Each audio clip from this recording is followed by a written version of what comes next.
में धोया हुआ सारा पाप कहाँ जाता है? क्या जानते हैं आप इस बात को? इससे जुड़ी एक कहानी है। एक साधु बाबा होते थे जिनके मन में यही विचार, यही प्रश्न आया था कि गंगा में सभी लोगों के पाप धुलते हैं, तो इतना सारा पाप जाता कहाँ है?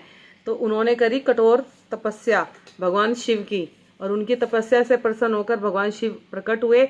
और यही सवाल साधु बाबा ने बाबा से पूछा, भोले बाबा से, कि बाबा ये बताओ, गंगा जी में लोग अपने पाप धोते हैं, वो इतना सारा पाप कहाँ जाता है गंगा जी से?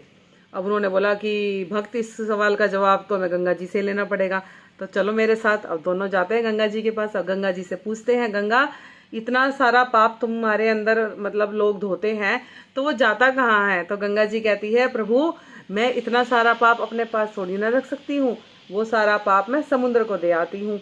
अब वो कहते हैं कि चलो भाई, अब समुद्र देव के पास चलते हैं। अब साधु बाबा और भोले बाबा गए समुद्र देव के पास। अब उन्होंने उनसे पूछा कि समुद्र देव, तुम इतने सारे पाप का करते क्या हो जो गंगा तुम्हें देकर जाती है? अब उन्होंने बोला कि प्रभु, मैं उस सारे पाप को भाप बनाकर बादल बना देता हूँ।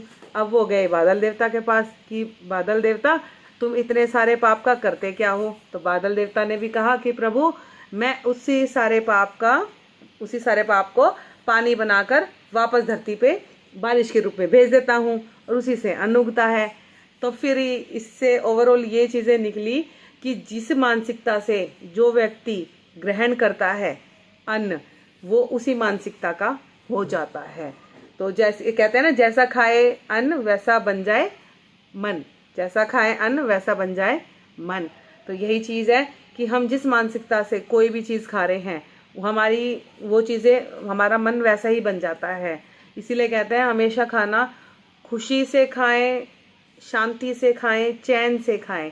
ज़्यादा हबड़ दबड़ में नकारात्मक विचारों को मन में लाकर खाना ना खाएं, क्योंकि खाना तो सब खा रहे हैं, लेकिन आप किस विचार से खाना खा रहे हो, किस सोच को लेकर खाना खा रहे हो, वो चीज़ें काफ़ी मतलब माइंड करती हैं।